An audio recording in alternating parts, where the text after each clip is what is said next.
Você já parou para imaginar qual foi a inspiração por trás de uma boa história? Antes de virar um livro publicado, muitas histórias começam como algo bem menos literário. Um boato ouvido por acaso, um crime esquecido em um arquivo, um prédio que parece carregar segredos, ou até uma experiência pessoal que o autor não consegue esquecer. Às vezes, o ponto de partida é um fato histórico bem conhecido. Em outras, é um detalhe quase invisível, que só aparece quando alguém resolve investigar com mais cuidado. Quando a gente termina de ler uma obra clássica, é comum ficar com essa sensação de que aquilo não surgiu do nada, que existe alguma ligação com o mundo real, com pessoas de carne e osso, com eventos que realmente aconteceram. Em alguns livros, essa relação é explícita.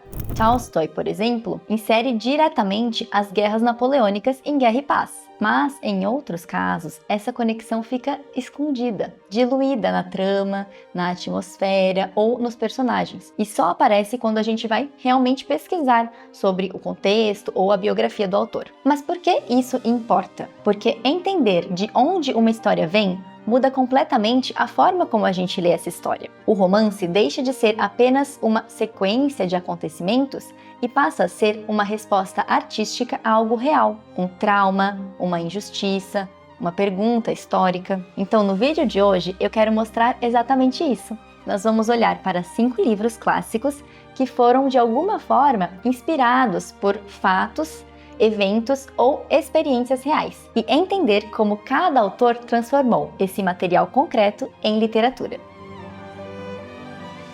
Eu quero começar por um livro que tenta tornar os limites entre fato e ficção invisíveis. O Fantasma da Ópera, do francês Gaston Leroux. Primeiramente, é importante dizer que, além de romancista, Gaston Leroux era jornalista e ele trabalhava nos tribunais de Paris, cobrindo crimes e julgamentos. Ou seja, ele certamente ouvia muitas histórias intrigantes enquanto ele trabalhava. Então, o ponto de partida de Gaston Leroux não é uma história inventada do nada, mas um lugar real que ele conhecia muito bem e sobre o qual circulavam uma série de boatos, a Ópera de Paris.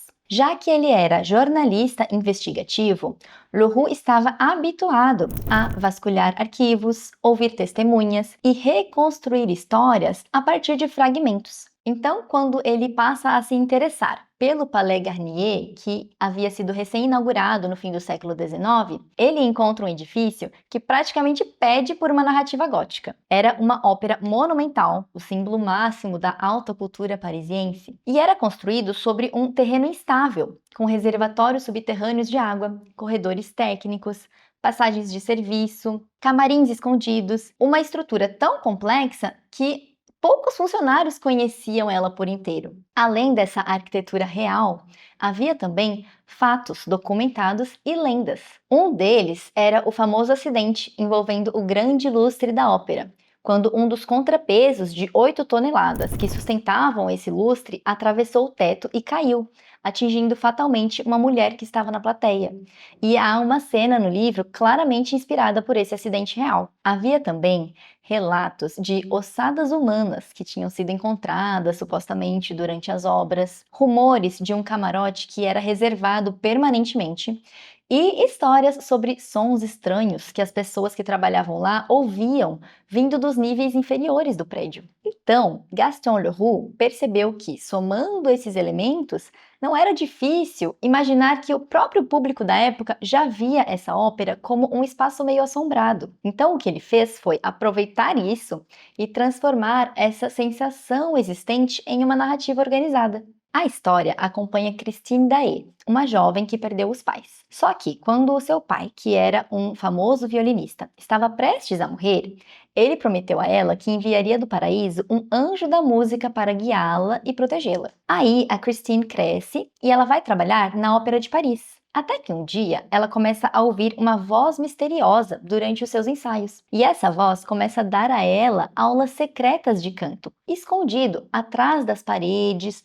dos espelhos e das passagens ocultas do teatro. E a Christine só ouve essa voz que vai conversando com ela, mas ela não enxerga quem está falando com ela. E ela rapidamente, então, associa essa voz àquela promessa do seu pai e começa a achar que está sendo realmente guiada pelo anjo da música. Então, ela desenvolve um tipo de relação com essa voz. Ao mesmo tempo, a ópera passa a ser controlada por uma presença invisível, que envia cartas, faz exigências, provoca acidentes e manipula os diretores e os cantores. Aos poucos, o leitor descobre que o fantasma não é um ser sobrenatural. Ele é Eric, um homem real, deformado desde o nascimento, extremamente inteligente e musicalmente genial, que vive escondido ali nos subterrâneos do prédio. E ele fica obcecado por Christine, quer fazer de tudo para ficar com ela. Então essa é a trama do livro. Mas Gaston Leroux usa o fato real da existência dos corredores subterrâneos do prédio para tornar plausível essa vida secreta do Eric. E ele usa a sua formação jornalística para apresentar essa história como se ela fosse uma investigação cheia de testemunhos, documentos e reconstituições. O leitor é levado desde o início a acreditar que aquilo pode ter acontecido, exatamente porque realmente existem tanto os elementos materiais quanto esses boatos sobre os corpos encontrados naquele prédio. E aqui, na edição do Clube de Literatura Clássica, o editor explicou de onde surgiram esses boatos e essas ossadas nas notas de apoio. Agora, vamos pensar sobre O Idiota, de Dostoiévski. Entender as circunstâncias em que esse livro foi escrito e os fatos que inspiraram a narrativa é crucial se quisermos entender essa história. Vários eventos e situações pessoais da vida de Dostoiévski foram o material base para a criação dos personagens, dos arcos narrativos, das cenas que estão aqui. Um desses fatos aconteceu logo no início da carreira literária de Dostoiévski, quando ele tinha aproximadamente 27 anos, e ele se envolveu com um grupo de intelectuais que discutia ideias como a abolição da servidão na Rússia. E nessa época, o governo czarista acompanhava de perto esse tipo de atividade e ele foi considerado um grupo subversivo. Esse grupo foi descoberto e Dostoiévski e os outros membros foram presos em uma prisão de segurança máxima. Depois de passar meses encarcerados, eles foram condenados à morte por fuzilamento. Mas no último instante, já diante do pelotão de fuzilamento, essa pena foi comutada. Em vez da execução, eles foram enviados para anos de trabalhos forçados na Sibéria. Essa experiência de estar literalmente entre a vida e a morte marcou Dostoiévski de forma profunda. Ele escreveu ao seu irmão depois disso que, a partir desse momento, ele passou a enxergar a vida como um presente, como momentos de eterna felicidade. Mas, ao mesmo tempo, ele viu também pessoas que passaram pela mesma situação que ele não suportarem o impacto dessa experiência e perderem a sanidade. Então, anos depois, esses dois resultados, o homem que valoriza a vida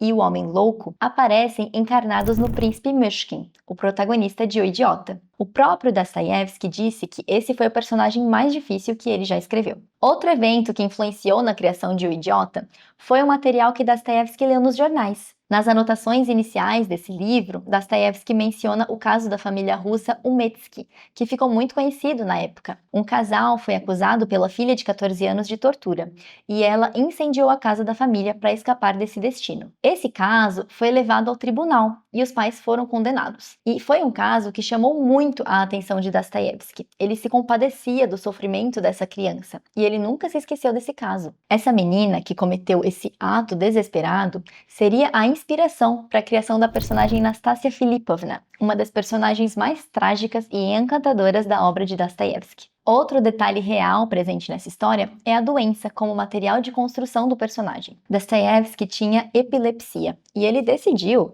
que o personagem principal dessa história também ia sofrer dessa condição. Em seus diários, Dostoiévski descreve que algumas vezes, antes de ter uma crise, ele sentia uma sensação de clareza mental intensa, como se ele estivesse em um estado de consciência que ele não conseguia acessar em outros momentos. E ele também usa essa descrição aqui na história. O romance usa estados alterados de consciência para discutir temas como santidade, vulnerabilidade e exposição pública. Em Moby Dick, o caminho é outro. Herman Melville se apoia em registros históricos muito específicos da indústria baleeira do século XIX. Ele conhecia relatos de viagens, diários de marinheiros, tratados sobre cetáceos, E ele também tinha uma experiência pessoal com esse mundo. Melville realmente embarcou em um baleeiro no início da década de 1840. E isso explica por que ele sabe nomear coisas, descrever manobras, captar a psicologia da tripulação e a cultura de bordo de um jeito que não parece inventado do zero. Mas o evento, que é claramente a inspiração principal para Moby Dick, é a história real do navio Essex, que foi atacado e afundado por uma baleia-cachalote em 1820. Esse evento circulava como um caso quase inacreditável, um animal destruindo um navio inteiro, invertendo a lógica da dominação humana sobre a natureza. No romance, nós acompanhamos Ishmael, que se junta à tripulação do navio baleeiro Pequod, comandado pelo capitão Ahab. Ahab perdeu a perna em um encontro anterior com a baleia branca Moby Dick, e a partir daí ele fica completamente obcecado por encontrar novamente essa baleia. A expedição, que deveria ser uma viagem comercial comum, vai aos poucos se transformando em uma caçada pessoal. Melville parte de um acontecimento real, um navio atacado por uma baleia, e usa esse fato como oportunidade de escrever sobre uma questão filosófica. A baleia deixa de ser tratada apenas como um animal e passa a funcionar na história como um símbolo. Cada personagem passa a enxergar a baleia de uma forma diferente. Para alguns personagens, ela representa o mal, para outros, o destino. E para outros, ela representa o limite do conhecimento humano. Essa multiplicidade de interpretações aparece também na forma do livro, que alterna entre capítulos narrativos com reflexões, descrições técnicas e parágrafos ensaísticos. O que Melville sugere com essa estrutura é que a realidade não pode ser explicada por um único ponto de vista. Moby Dick nasce de um evento documentado, mas se transforma em uma meditação sobre obsessão, orgulho e a incapacidade humana de aceitar aquilo que não pode controlar. Agora vamos falar de A Montanha Mágica, de Thomas Mann. Esse é um caso muito interessante de analisar, porque nós sabemos até a data do evento que deu origem a essa narrativa, maio de 1912. Nesse período, a esposa de Thomas Mann, Katia Mann, sofria de um problema respiratório. E naquele momento histórico, antes do surgimento dos antibióticos, o tratamento mais comum para casos associados à tuberculose era a internação em sanatórios de alta altitude, porque acreditava-se que o ar das montanhas faria bem aos enfermos. Então, os médicos recomendaram que Katia fosse internada em um sanatório nos Alpes suíços. Thomas Mann viajou até o sanatório para visitá-la, e ele planejava inicialmente uma estadia curta, de cerca de 3 semanas, mas essa visita acabou se estendendo e se tornando a base espacial e sensorial do romance. A chegada do protagonista Hans Castorp ao sanatório reproduz de forma muito fiel a experiência do próprio autor. A subida de trem, passando por túneis em curva fechada e por florestas densas até alcançar o vale elevado de Davos a mais de 1.500 metros, é uma transcrição quase literal da viagem feita por Mann. Se você ainda não conhece essa história, A Montanha Mágica acompanha Hans Castorp, um jovem que sobe aos Alpes para visitar um primo doente em um sanatório e acaba ficando ali por anos, de forma muito parecida com o que aconteceu na vida real quando Thomas Mann foi visitar a sua esposa. Dentro desse sanatório, o tempo parece funcionar de outro jeito. Os dias se repetem, os meses se misturam. A sensação é de que a vida fica suspensa, como se alguém tivesse clicado no botão de pausar, sabe? E Thomas Mann transforma esse espaço real em um microcosmo da Europa, às vésperas da Primeira Guerra Mundial. As pessoas que o personagem principal conhece ali representam visões de mundo. Um personagem representa o racionalismo humanista, outro o autoritarismo religioso, o hedonismo, o niilismo e por aí vai. Outro episódio importante por trás da criação desse livro acontece quando o próprio Thomas Mann passa por um exame médico no sanatório. Depois de passar semanas naquelas varandas geladas, Thomas começa a reclamar de um resfriado persistente e ele é examinado pelo Dr. Friedrich Jessel, um médico real que serviu de modelo para o personagem Hofrat Behrens no romance. O médico identificou uma mancha úmida no pulmão do autor e ele recomendou uma internação de pelo menos 6 meses. E é nesse ponto que a vida real e a ficção tomam caminhos diferentes. Thomas Mann desconfia desse diagnóstico. Ele viu isso como um certo mercantilismo médico, que era algo comum nos sanatórios da época, que tinham interesse, em manter os pacientes ricos internados pelo maior tempo possível. Então ele recusa esse diagnóstico, volta para Munique. E ao ser examinado pelo seu médico particular, ele descobre que não havia nada de grave. Já Hans Castorp, o protagonista do romance, faz a escolha oposta. Ele aceita o diagnóstico e permite que uma visita de 3 semanas se transforme em uma permanência de 7 anos. A montanha mágica passa a ser, então, uma espécie de experimento imaginário. O que teria acontecido se o próprio Mann tivesse cedido ao encanto da doença, da rotina e da inércia daquele ambiente? Décadas depois, esse episódio ganha ainda uma camada irônica. Exames feitos muito tempo depois revelaram que Thomas Mann realmente tinha cicatrizes de uma tuberculose antiga, já curada, o que sugere que o diagnóstico de Jessen em 1912 talvez estivesse correto. E, ao mesmo tempo, há indícios também de que a condição da Katia Mann, que motivou toda essa ida ao sanatório, pode não ter sido tão grave quanto eles pensavam, ou até ter um componente psicossomático. Isso tudo reforça uma das ideias centrais desse livro. Nesse lugar, a doença não era apenas biológica, ela era também social, simbólica e até sedutora. Por fim, temos O Conde de Monte Cristo, de Alexandre Dumas, que talvez seja o exemplo mais claro de transformação direta de um caso real em um grande romance. Dumas teve acesso a relatos documentados do caso de François Picot, um homem denunciado injustamente, preso por anos e que, ao sair, executa uma vingança elaborada contra aqueles que o traíram. Essa história circulava em arquivos policiais e memórias, e Dumas, que tinha grande interesse por fatos históricos e judiciais, percebeu o potencial narrativo desse caso. No romance, esse fato real se transforma na base para a história de Edmond Dantes, um jovem marinheiro traído por inveja e que é preso injustamente. Na prisão, ele encontra o Abbé Faria, que se torna o seu mentor intelectual e moral, ensina a ele línguas, ciências e revela a existência de um tesouro. Quando Dantes escapa e assume a identidade do Conde de Monte Cristo, ele quer se vingar daqueles que o traíram e o fizeram ser preso, mas ele não faz isso de forma impensada.